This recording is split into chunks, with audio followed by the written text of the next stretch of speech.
with all the rules and guidelines governing the use of English grammar. It's little wonder that so many people find the subject intimidating. Grammar is the complex structure. So before you learn how to compose great pieces of English writing or speech, you need to understand the grammar building blocks leading up to more complex forms with enough time, effort, and practice. Though, you can eventually become a master of English grammar. So, we are going to watch about the how to learn English grammar. Method 1. Studying grammar on the word level. First is learn the parts of speech. Every word in the English language can be categorized as a specific part of speech. The parts of speech do not define what a word is. Instead, they describe how to use that word. A is a person, place, or thing. Example, grandma, school, pencil. A is a word that takes the place of a noun within a sentence. Example, he, she, they are special terms that precede a noun within a sentence. The three articles are a, an, they, and modifies or describes a noun or pronoun. Example, red, tall. A is a word that describes an action or state of being. Example, be, run, sleep, and modifies or describes a verb. Adverbs can also be used to modify adjectives. Example, happily, wonderfully. A joins two parts of a sentence together. Example, and, but. A is used in combination with a noun or pronoun to create a phrase that modifies other parts of speech, like a verb, noun, pronoun, or adjective. Example, up, down, off, from, are words that express an emotional state. Example, wow, ouch, hey. Step 2. Explore the rules governing each part of speech in greater depth. Most parts of speech have additional rules governing their usage. If you want to master English grammar, you will need to study these rules in detail. Make note of the following for your studies.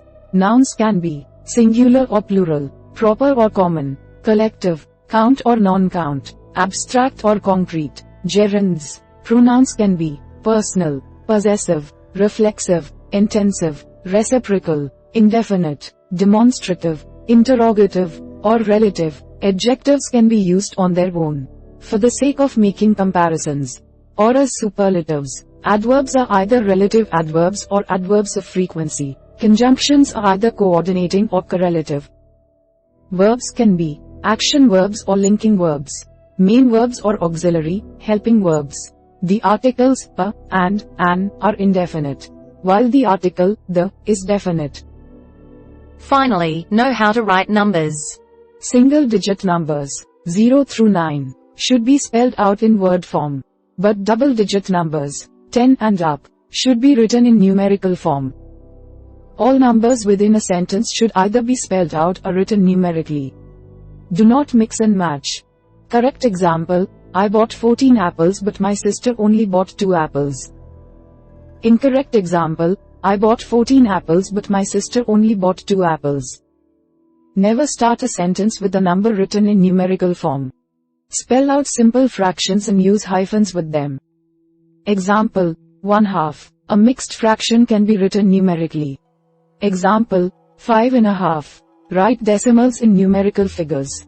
Example, 0, 9, 2. Use commas when writing numbers with 4 or more digits. Example, 1,234,567. Write out the numerical figure when specifying the day of the month. Example, June 1st. Method 2. Studying grammar on the sentence level. First is learn how to structure a basic sentence. At minimum, every sentence consists of a subject and an action. A sentence that lacks either one is a sentence fragment and is considered to be improper. The subject is usually a noun or pronoun, and the action is conveyed using a verb. Correct example, the dog. Note that the subject is indicated in italics and the action is indicated in bold print. Incorrect example, yesterday afternoon. Expand your sentences into more complex forms after mastering this basic format. Step 2. Maintain correct subject-verb agreement. Within a sentence, both the subject and verb must share the same singular, plural state. You cannot use the singular form of a verb with a plural subject. A plural subject must have a plural verb. Correct example, they at school. Incorrect example, they at school.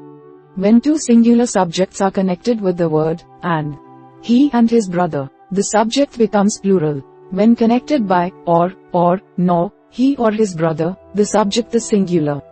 Collective nouns, like family or team, are treated as singular nouns and require a singular verb. Step 3. Form compound sentences. Compound sentences are the easiest sentence form to master after the basic sentence. Use a conjunction to join two related thoughts into one sentence rather than forming two separate sentences. Instead of, the dog ran, he was fast. Use, the dog ran and he was fast. Instead of, we looked for the missing book, we could not find it. Use, we looked for the missing book but could not find it. Step 4. Practice using conditional phrases. A conditional sentence describes a situation in which one part of the sentence is true only if the other part is true. They can also be referred to as if, then statements, but the word then will not always appear when the sentence is written. Example, if you ask your mother, she will take you to the store. Note, however, that it would also be correct to write, if you ask your mother, she will take you to the store. Both forms are still conditional. Step 5. Understand how to use clauses. Use clauses to form complex sentences. Clauses are the building blocks that can be used to expand the sentence past its basic form. They can either be independent or dependent. An independent clause has its own subject and verb. As a result, it could stand as its own sentence. Note that compound sentences, as mentioned previously, consist of independent clauses. Example, she felt sad. Both, she felt sad, and, her friends cheered her up, could stand as separate sentences. A dependent clause is one that could not stand as its own sentence. Example, while he agreed with his brother. The clause, while he agreed with his brother, would not make sense as a separate sentence. So it is a dependent clause. Finally, manage punctuation. There are multiple punctuation marks and various rules governing their usage. You should study these rules in detail. But first, you need a basic understanding of how each punctuation mark is used. Mark the end of a statement sentence. Indicate that a portion of text has been removed from the passage.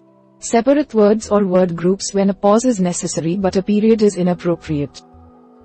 Winking face should be used in complex sentences that lack a connecting conjunction. Smiley face are used to introduce lists within a sentence.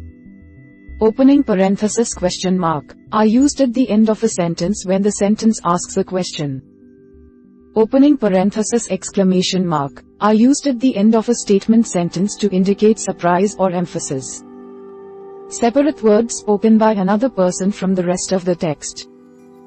Enclose information that clarifies the preceding thought. Separate contractions and show possession. Method 3. Studying grammar on the paragraph and narrative levels. First is learn about paragraph structure. A basic paragraph consists of 3 to 7 sentences. Each paragraph must have a topic sentence, supporting sentences, and a concluding sentence. The topic sentence is usually the first sentence in the paragraph. It is the most general sentence and introduces the idea you plan to discuss throughout the rest of the paragraph. Example, English grammar is a complex topic that covers a range of information. The supporting sentences explain the idea presented in the topic sentence with greater detail. Example, English grammar is a complex topic that covers a range of information. At the word level, one must learn about parts of speech. At the sentence level, topics like sentence structure, subject, verb agreement, and clauses must be explored. The rules governing punctuation use are also a part of sentence level grammar. Once a person starts writing larger piece, he or she must also learn about paragraph structure and organization. The concluding sentence summarizes the information presented in the paragraph. It is not always necessary, but you should still know how to write one. Example, English grammar is a complex topic that covers a range of information. At the word level, one must learn about parts of speech. At the sentence level, topics like sentence structure, subject, verb agreement, and clauses must be explored. The rules governing punctuation use are also a part of sentence level grammar. Once a person starts writing larger piece, he or she must also learn about paragraph structure and organization. All of these rules define and describe how to write English correctly. Also note that the first sentence of a paragraph should be indented a few spaces to the right of the paragraph's left edge.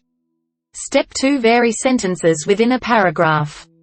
While you could technically have a paragraph that uses nothing but basic sentences, a better and more grammatically pleasing paragraph will have a variety of simple and complex sentences. Correct example: I love my cat. He has soft, orange fur. On cold days, he likes to cuddle next to me for warmth. I think that my cat is the greatest cat ever, and I'm really happy to have him. Incorrect example: I love my cat. He is orange. His fur is soft. He cuddles next to me on cold days. My cat is the greatest cat. I am really happy to have him. Finally, organize longer pieces. After you feel comfortable with your paragraph writing skills, try writing longer works, like academic essays. Essay writing is a separate subject, so you should study about it in greater detail. There are a few things you should keep in mind as you begin, though. Organize your essay by writing an introductory paragraph, 3 or more body paragraphs, and a concluding paragraph. The introductory paragraph must be a general paragraph that presents the main idea without providing detail. The supporting paragraphs must expand on this main idea with greater detail, and each paragraph should cover its own separate point. The concluding paragraph restates and summarizes the information presented in the essay and does not introduce any new information. Method 4. Doing further study. First is understand that this is just the beginning. The rules and information provided in this article will not teach you everything you need to know about English grammar. This article is intended to serve as a starting point in your studies. The actual subject of English grammar is much more complex, and you will need to devote a lot of time and effort if you really want to learn it. Step 2. Compare grammar rules. If you are learning English as a second language, compare the rules of English grammar to the grammar rules of your native language. Some aspects will be similar while others will differ. When the rules are the same, rely on the knowledge you have of your native grammar to help you with English grammar. When the rules differ, devote more time and concentration on practicing those aspects of English grammar as you study. Step 3. Do a lot of reading. People who do a lot of reading tend to be more proficient with English grammar in their own writing and speech. This does not refer to grammar books. Grammar books are helpful, of course, but the principle of this step is a different one. Read books, magazines, or other materials written in English that you enjoy. The more often you read, the more familiar you will naturally become with the way that grammar is used in word, sentence, and paragraph levels. Learning the rules of English grammar is an important step, but you will be able to put those rules into practice better if you are actually used to seeing proper grammar. If you also want to practice your speaking abilities, read out loud to engage both your eyes and your ears. Step 4. Take a class. If you are currently in school, look for a special elective class that focuses on grammar or a tutoring opportunity provided through your school. If you are no longer in school, consider taking a grammar class at a community college, community center, or library. You could also look for a class online. For non-native English speakers, look for classes specifically designed for students who are learning English as a secondary language. These classes are usually labeled as ESL, English as a second language, ENL, English as a new language, or ESOL, English for speakers of other languages, classes. Step 5. Find a mentor.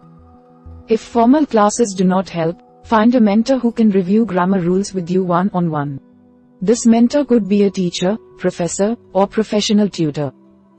On the other hand, it could also be a parent, sibling, friend, or other relative who has a strong grasp of the English language and is willing to help out. Step 6. Look for additional information on your own. Go to a bookstore and purchase an English grammar workbook. Or hop online and access some free grammar resources through the internet. As a general rule, look for internet sources that come from educational edu websites. Examples include The Guide to Grammar and Writing by Capital Community College Foundation. https www.guidetogrammar.org. Grammar. Purdue University's online writing lab. https://owl. English. Purdue. Edu, OWL, section, 1/5. Finally, practice. Above all else, practice makes perfect. The more you can practice English grammar, the better you'll get with it. We hope it is useful to you. Please subscribe to our channel to upskill yourself.